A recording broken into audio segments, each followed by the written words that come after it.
जय हिंद सभी को। आप देख रहे हैं कि इस वीडियो में हम दिए हैं लेटेस्ट अपडेट। इसके रिगार्डिंग तो टीआरई 4.0 के रिगार्डिंग, एस्टेट के रिगार्डिंग, लाइब्रेरियन के रिगार्डिंग, डीएलएड का भी आप इसमें मामला ले सकते हैं कि कब तक जो बच्चे बिहार के हैं एग्ज़ाम दिए हैं उसके रिजल्ट के रिगार्डिंग भी, क्योंकि वो बच्चे भी परेशान हैं। तो पहले तो ये समझना है कि सबका अपना अपना हक है, सबका अपना अपना हित है और उसी को ध्यान में रख करके कोई भी हो काम करते हैं। एस्टेट वाले छात्र अपने हक की लड़ाई लड़ रहे हैं क्योंकि उनको लगता है कि एस्टेट अगर नहीं होगा तो इतना मेहनत से हमने जो बीएड किया है वो हमारा बेकार हो सकता है, क्योंकि एक बार इलेक्शन हो गया पता नहीं वैकेंसी कब आनी है। जो एस्टेट पास किए हैं छात्र उनको लगता है कि एस्टेट के कारण कहीं हमारा टीआरई 4 बहुत ज़्यादा विलंब ना हो जाए और कहीं एस्टेट के कारण ही हमारा वैकेंसी जो पूरी आनी चाहिए थी वो आधी हो गई है।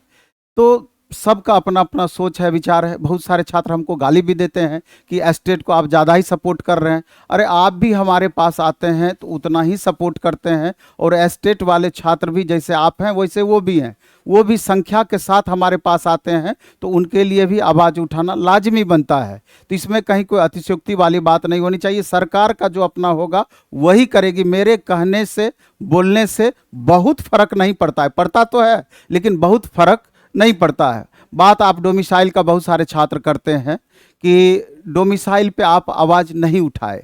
आप मेरा वीडियो पीछे का निकाल करके देखिए, जब भी डोमिसाइल का इशू हुआ खुलेआम हमने आपका सपोर्ट करके उन बातों को रखा। बहुत बच्चों को ये बातें समझ में नहीं आती है। आपके ही छात्र नेता से एक बार जाकर के पूछिए, डोमिसाइल के मामले में 70-80% प्लेटफॉर्म का सारा स्टूडेंट आपके साथ गया था। उस दिन कोचिंग बंद रहा था, गेट पर उस दिन हम आपके सामने उपस्थित हुए थे, पूरा पानी उनी का जितना हुआ था व्यवस्था हम किए थे। आपके छात्र नेता हमको मना किए थे कि आप सर भीड़ में मत जाइएगा, अब जो भी कारण उसका रहा हो। तो फिर हम रोड पर गेट पर हम गए, लेकिन आपके साथ गांधी मैदान नहीं गए, आपके साथ आगे नहीं बढ़े। फिर एस्टेट के मामले में वहाँ पर हमको बोला गया कि नहीं सर साथ में चलना है, तो वहाँ साथ में हम गए। दूसरी बार एस्टेट का आंदोलन हुआ तो पहले ही हो गया कि नहीं सर इस बार कोई शिक्षक उसमें नहीं जाएंगे, तो नहीं गए। अब इसमें आप सारा दोष कोचिंग का दे सकते हैं। अगर ये मामला रहता कि बैच बेचने के लिए ऐसा कर रहे हैं तब तो मेरे लिए सबसे बेहतर था कि किसी भी सूरत में अभी एस्टेट नहीं होना चाहिए था। एस्टेट टीआरई 5 के टाइम में होता तो और ज़्यादा बैच हम बेच सकते थे और ज़्यादा हमको समय मिल सकता था। क्या ज़रूरी था कि एस्टेट को लेकर के अभी बातें निकालने का, आंदोलन करने का? आप भी समझ सकते हैं एस्टेट हो जाएगा 2-4 महीने में सारा मामला क्लियर हो जाएगा। जो चीज़ हमारा 1 साल बिजनेस चलता वो 4 महीने में समाप्त है। तो इस बातों पर, हर बातों को बिजनेस से नहीं जोड़ना चाहिए। हमारा काम है कोचिंग चलाना, हम चला रहे हैं। 200 आदमी डायरेक्ट इनडायरेक्ट 200 परिवार चलाते हैं हम। 200 आदमी का रोजी रोटी हमारे कोचिंग से जुड़ा हुआ है। आज हम बैच आपको नहीं देंगे तो फिर आप जो टीचर, जो बच्चे नीडी हैं उनका भी हक की पूर्ति होती है और वो हमारा भी नीड है, उसी से हमारा भी रोजी रोटी चल रहा है। तो आपको अगर ज़रूरत है तो बैच लेंगे, अगर ज़रूरत नहीं है तो क्या जरूरी है बैच लेने का? कहीं कोई ज़रूरत नहीं है। तो इसमें बहुत ज़्यादा इन सब बातों पे बहस मेरे ख्याल से उचित नहीं है, क्योंकि सब अपने हक की लड़ाई लड़ रहे हैं, आपको भी अच्छे से पता है। तो चलिए हम इन बातों पर ज़्यादा ना पढ़ के इस वीडियो को बनाने के पीछे जो हमारा मकसद रहा कि आप देख रहे हैं कि टीआरई 4.0, एस्टेट, लाइब्रेरियन, ये तीनों का लेटेस्ट अपडेट अभी आप देख रहे हैं कि थोड़ा सा सीन चेंज हुआ है कल शाम के बाद से। क्योंकि कल शाम में आपने देखा होगा कि रजनीश जी का जो न्यूज़ 18 के संवाददाता है उनका कुछ ट्वीट आया। तो स्वाभाविक तौर पर जब भी वो ट्वीट किए हैं मोर देन 90%, 99% लगभग वही बात हुआ है, इसलिए उस पर आप फेथ कर सकते हैं। उनका साफ आप ट्वीट में देख रहे होंगे कि कहना था कि टीआरई 4.0 10 से 15 सितंबर तक आपका नोटिफिकेशन आ सकता है और इसका एग्ज़ाम का जहां तक सवाल है, एग्ज़ाम नवंबर लास्ट वीक में आपका 28 से 30 नवंबर की बातें बोली गई, उस समय तक आपका हो सकता है। क्योंकि अभी कितनी सीटें वैकेंट है इसका ही ब्यौरा मंगाने में, अलग अलग जिलावार ब्यौरा मंगाने में थोड़ा विलंब हुआ, जिसके कारण सारा प्रोसेस विलंब आपका जा रहा है। और जितना समय बचेगा इनके नोटिफिकेशन के बाद, उतने कम समय में, चूंकि आगे इलेक्शन होना है, आचार संहिता लागू होना है, अब संभव नहीं है कि एग्जाम हो पाएगी। और इसके बाद एक मामला उसमें आपका एस्टेट का घुसा।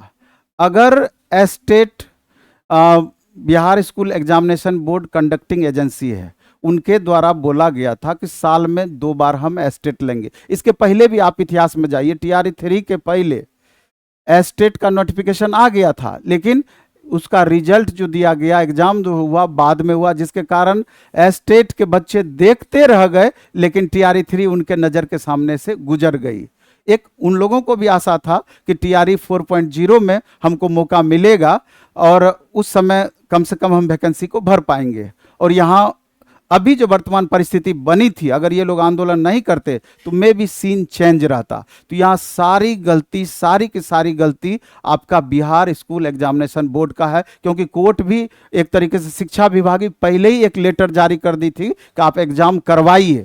अगर समय से एस्टेट हो गया रहता तो अभी आपको पूरा का पूरा वैकेंसी 1 लाख प्लस देखने को मिलता। ये 2 भाग में नहीं किया जाता, आप इस बात को समझिए।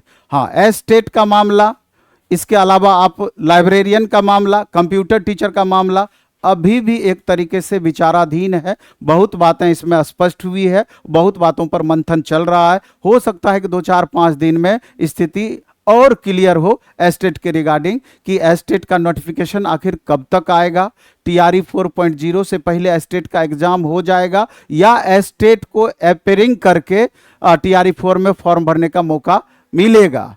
ये बातें 2-4-5 दिन में आपका क्लियर हो जाएगा। तो अभी क्या चाहिए हम लोगों को, अगर टीआरई 4.0 का नोटिफिकेशन आता है तो एक टेंटेटिव एग्जाम डेट साथ में होना ही चाहिए। ये नहीं कि इलेक्शन के बाद फिर 2-4-6 महीने विलंब वाली स्थिति आ जाए। अभी तो सरकार दावा कर रही है, या अंदर अंदर चल रहा होगा कि 28 से 30 नवंबर को एग्जाम ले लेंगे। तो क्या सही में 28 से 30 नवंबर को एग्जाम हो पाएगा अथवा नहीं हो पाएगा, ये फिर बड़ा सा प्रश्न चिन्ह हो सकता है। इसलिए इस बात की मांग को दोहराई जा सकती है कि TRE 4.0 notification with tentative exam date 2-4 दिन, 1 सप्ताह आगे पीछे होता है तो कोई बात नहीं है। और एस्टेट के मामले में भी एस्टेट बिफोर टीआरई 4.0, यानी कि एस्टेट को टीआरई 4.0 में अपेयरिंग करवाए सरकार। इसके लेकर के भी आपको प्रतिबद्धता दिखानी होगी, इसको लेकर के भी नज़र बनाए रखना होगा, क्योंकि कथनी और करनी में जिस हिसाब से सरकार का हमेशा फर्क रहा है, शिक्षा मंत्री जी का तो पता नहीं चलता है, कभी कुछ बोल देते हैं, कभी कुछ बोल देते हैं। स्टूडेंट को फेथ करना अब थोड़ा सा मुश्किल यहाँ पर हो गया है, जबकि ऐसी बात नहीं होनी चाहिए। आप जो बात बोलते हैं वो करके भी दिखाना चाहिए और लिखित रूप से वो चीज़ देना चाहिए। इतना संशय वाला स्थिति ही नहीं रहता।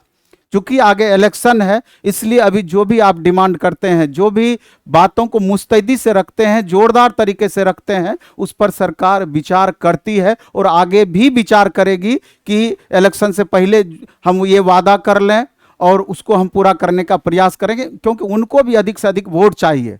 और एस्टेट का वोटर मामूली नहीं है, टीआरई 4.0 का वोटर मामूली नहीं है। ये बातें सभी को समझ में आ रही है। इसलिए करके स्थिति कुछ दिनों के बाद और क्लियर आपका होना है। अब थोड़ा सा आगे और इसको बढ़ करके देखिए कि मामला आ जाता है कंप्यूटर टीचर का, जिसको लेकर के आप कंप्यूटर टीचर 28,000 टीचर बहाली की बात करते हैं, लेकिन उसको किस आधार पे आप बहाली करेंगे कि नहीं करेंगे, क्या करेंगे, ये मामला आप क्लियर नहीं करते हैं। क्योंकि उसके पहले तो एक पात्रता परीक्षा आपका होना चाहिए। पात्रता परीक्षा का मतलब है कि अगर 6 to 8 कंप्यूटर टीचर की बहाली करते हैं तो बीटेट होगा, तभी तो आप सीट इन बच्चों को आप ले पाएंगे।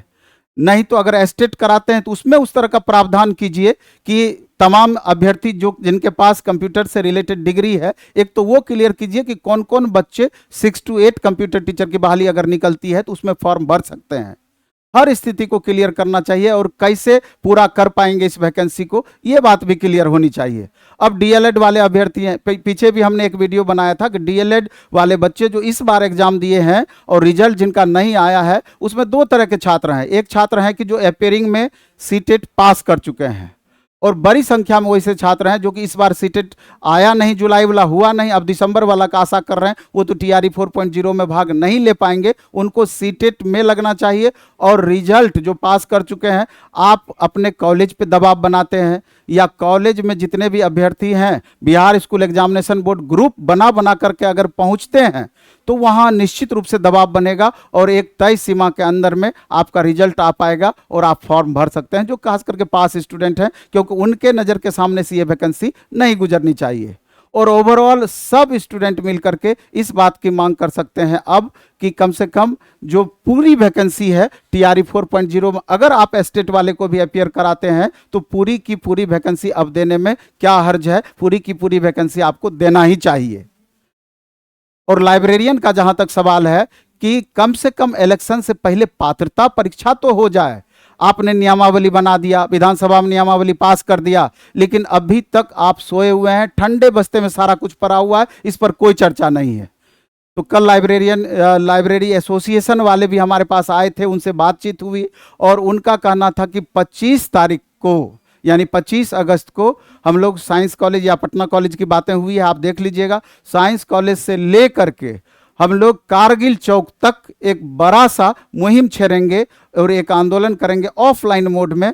और लाइब्रेरियन का पात्रता परीक्षा प्लस बीपीएससी जो एग्जाम कंडक्ट करेगी, इस मामले को बिहार स्कूल एग्जामिनेशन बोर्ड जो हो सकता है कि इसका लेट कराए और या शिक्षा विभाग इस मामले को क्लियर करे कि लाइब्रेरियन का आखिर कब तक आप नोटिफिकेशन दे रहे हैं लेट का और कब इसका विज्ञापन आप निकालने जा रहे हैं।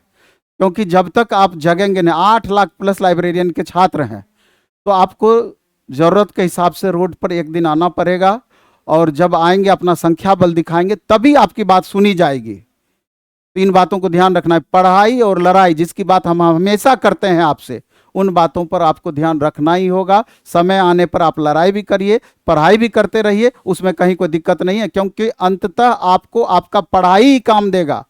कंपटीशन थोड़ा ज़्यादा या कम जो भी हो, आपका सब्जेक्ट पर पकड़ अच्छा रहता है, आपका परफॉर्मेंस अच्छा रहता है, तभी जाकर के आपका फाइनल सिलेक्शन हो पाएगा। इसलिए करके अभी चाहे आप देख रहे हैं कि सारा वैकेंसी बिहार से रिलेटेड, बिहार एसएससी द्वारा कंडक्टेड हो, बीपीएससी द्वारा कंडक्टेड हो या तमाम वैकेंसी है, सब एकदम आगे पीछे चल रहा है। इसलिए तमाम छात्रों के लिए आगे का 2 से 4 महीना बहुत महत्वपूर्ण होने वाला है। इसलिए कि 12, 13, 14 घंटा पढ़ना पड़े तो आप पढ़िए।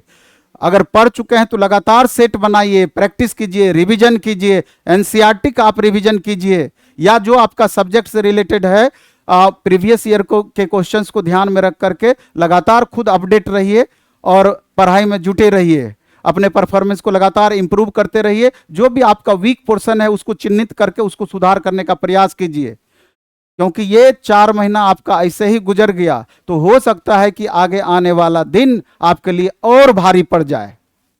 इसलिए तमाम, चाहे आप टीचर की तैयारी करने वाले छात्र हों या लाइब्रेरियन की तैयारी करने वाले छात्र, इस चीज को आप कमजोर मत होने दीजिए कि पढ़ाई के मामले की हम बात कर रहे हैं। आपको लगातार आप मेहनत करते रहें। बाकी कमेंट आपको वीडियो में जिस तरह का करना होगा आप कर सकते हैं, कहीं कोई दिक्कत वाली बात नहीं है।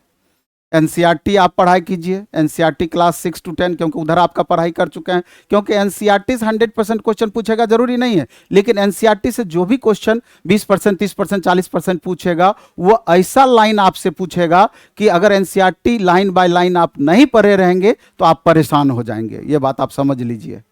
और बाकी platform by Naveen Kumar Singh Telegram channel है, सब दिन एग्जाम से पहले एससीईआरटी एनसीईआरटी बेस्ड बहुत सारा मटेरियल को हम अपडेट करते हैं, आपको वन लाइनर के फॉर्म में देते हैं, उससे आप अच्छे से रिवीजन कर पाते हैं और बहुत क्वेश्चन उससे डायरेक्ट पूछता है। तो 2-4 दिन, 1 सप्ताह के अंदर में हम अपने टेलीग्राम चैनल पर तमाम उस तरह का मटेरियल अपलोड करना स्टार्ट करेंगे। बाकी टेस्ट अभी आप देख रहे हैं, सुबह 7 से 9, शाम में 6 से 8, कम से कम 5000 बच्चे टेस्ट दे रहे हैं। Platform by Naveen Kumar Singh app पर तमाम तरह का टेस्ट चल रहा है। Weekly test platform online test app पर चल रहा है। एनसीईआरटी का revision batch line by line अभी स्टार्ट हुआ है, ऑफलाइन मोड में भी, ऑनलाइन मोड में भी। किसी भी सूरत में आप हमारे माध्यम से करें या खुद से पढ़ाई करें, इन तमाम चीज़ों को अपडेट करिए, यही चीज़ आपको रिजल्ट दिलाएगा। धन्यवाद।